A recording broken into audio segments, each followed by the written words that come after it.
24 hours ago, OpenAI just dropped something that has doctors, hospitals, and healthcare companies in absolute chaos. And if you or anyone you love has ever been to a doctor, you need to see this. AI News Global, and over the last month, I've broken down every major AI announcement before it hits mainstream news. But this OpenAI health feature, this isn't just another update. This could literally save lives. Here's what's happening.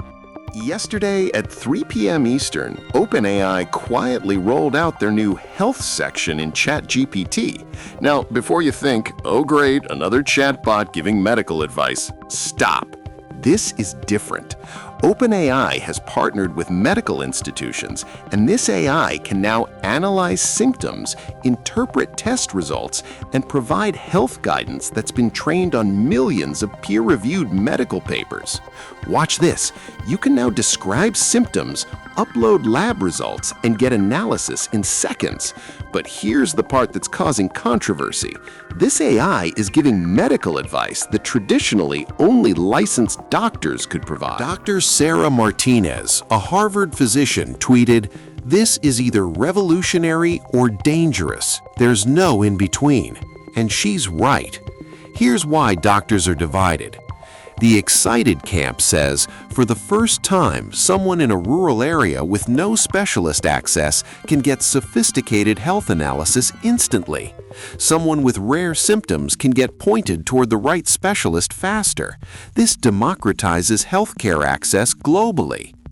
The concerned camp says people might trust AI over real doctors. Misdiagnoses could happen. Who's liable if the AI is wrong?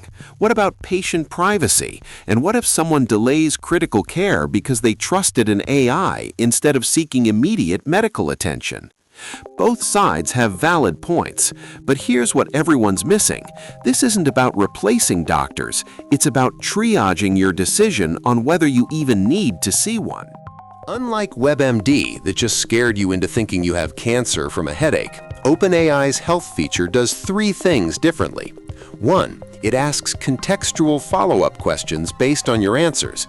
If you say headache, it doesn't just list 50 diseases. It asks, when did it start? What type of pain? Any other symptoms? Recent stress or dietary changes, like a real doctor would during an examination.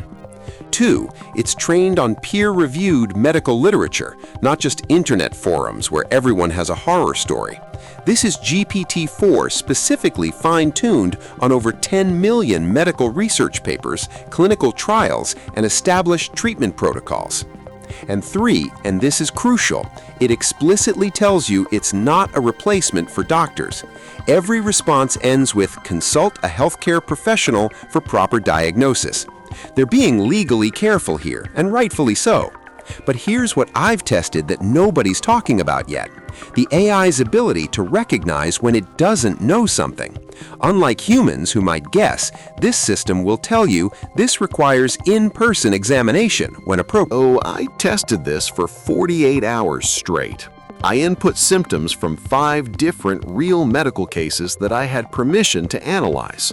Here's exactly what happened. Test 1. Common cold symptoms. I described runny nose, mild fever, and fatigue.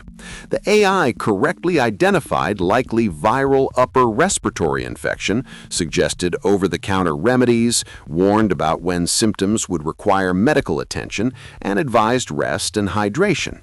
Accurate and helpful. Test 2. Rare condition. Ehlers-Danlos syndrome symptoms. I input joint hypermobility, chronic pain, and skin elasticity issues. The AI actually flagged this as potentially genetic and connective tissue related, suggesting a consultation with a rheumatologist or geneticist. Most regular doctors miss this initially. Impressive. Test 3. Medication interaction check.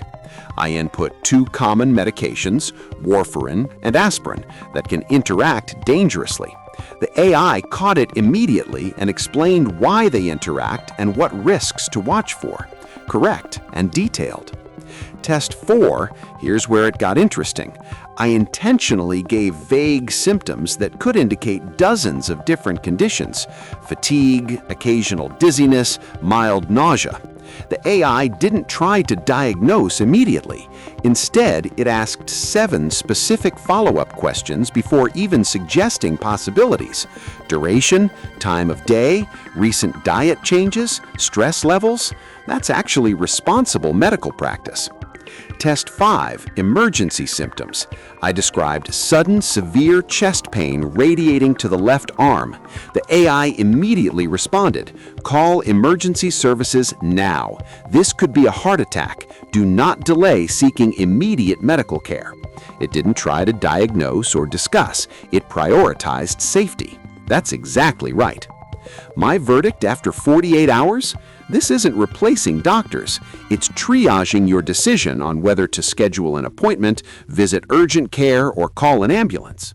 Let's be real about who benefits from this technology. If you live in a rural area with no nearby specialists, this is huge. You can get preliminary analysis before driving 3 hours to the nearest hospital, potentially saving a wasted trip or identifying when you truly need emergency care. If you're uninsured or underinsured and can't afford a $200 doctor visit just to ask a question, this helps you decide if your symptoms truly require urgent medical attention or if you can safely wait and monitor. If you're a parent at 2 a.m. worried about your child's fever, this gives you evidence-based guidance on whether to rush to the emergency room right now or wait until morning for your pediatrician. That peace of mind is invaluable. If you don't speak fluent medical terminology, this translates complex doctor speak into plain language you can understand. No more leaving appointments confused about what your diagnosis actually means. But if you have good insurance, easy access to healthcare, and can see a doctor whenever needed, you probably don't need this as much. This is fundamentally about access. It's about bringing medical knowledge to people who don't have easy access to healthcare professionals. The global impact is massive. Someone in rural India, Kenya, or rural America now has access to medical guidance that was previously impossible to obtain without traveling long distances or spending money they don't have. Now the question everyone should be asking: what happens to your health data? According to OpenAI's privacy policy published yesterday, your health conversations are anonymized. They state they don't use health-specific inputs to train their models without explicit consent. But, and this is important, you're still entering sensitive health information into an AI system owned by a private company. Different countries have different rules. In Europe, GDPR protections are strict. Your health data is heavily protected. In the United States, HIPAA doesn't apply to AI chatbots like this, since they're not healthcare providers. In many developing nations, there are no comprehensive digital health privacy laws yet. My advice? Think of this like talking to a knowledgeable stranger who happens to be a medical expert. Don't share your full name with symptoms, your exact location, social security numbers, or specific personally identifying details. Do share general symptoms, age range, relevant medical history without identifiers.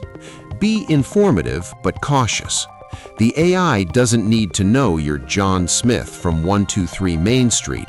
It just needs to know your symptoms and basic demographics to provide helpful guidance. Privacy concerns are valid.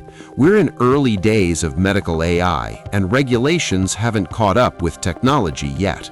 Proceed with awareness. Based on OpenAI's roadmap and industry sources I've spoken with, here's what's coming in the next 6 to 24 months. Within 6 months, integration with wearable devices, your Apple Watch, Fitbit, or other fitness trackers feeding real-time health data into AI analysis. Imagine the AI saying, your heart rate has been elevated for 3 days and you're reporting fatigue. This pattern suggests you should see a doctor. Within 1 year, medication management gets smarter. The AI will track your prescriptions, send refill reminders, check for interactions when doctors prescribe new medications, and alert you about potential side effects based on your specific health profile. Within 2 years, predictive health alerts based on your patterns, sleep, activity, heart rate, symptoms over time, the AI will say, based on your health trends over the past 60 days, consider getting your thyroid checked, or your sleep pattern changes correlate with stress markers, consider seeing a mental health professional. This isn't science fiction. The technology exists today. It's just about responsible deployment and regulatory approval. The question isn't if this becomes standard in healthcare, it's when, and whether it's done responsibly with proper safeguards and human oversight. If you found this analysis valuable, hit that like button. It genuinely helps push this to more people who need to see it. Subscribe to AI News Global and turn on notifications because I'm covering AI developments from around the world daily. And trust me, there are 3 more major announcements dropping this week that are equally significant. Drop a comment below. Would you use AI for preliminary health advice, or does it make you uncomfortable? I'm genuinely curious about your perspective, and I read every single comment. Tomorrow's video covers how Google and other tech giants are responding to OpenAI's Health AI, and their competing approaches are completely different. You won't want to miss it.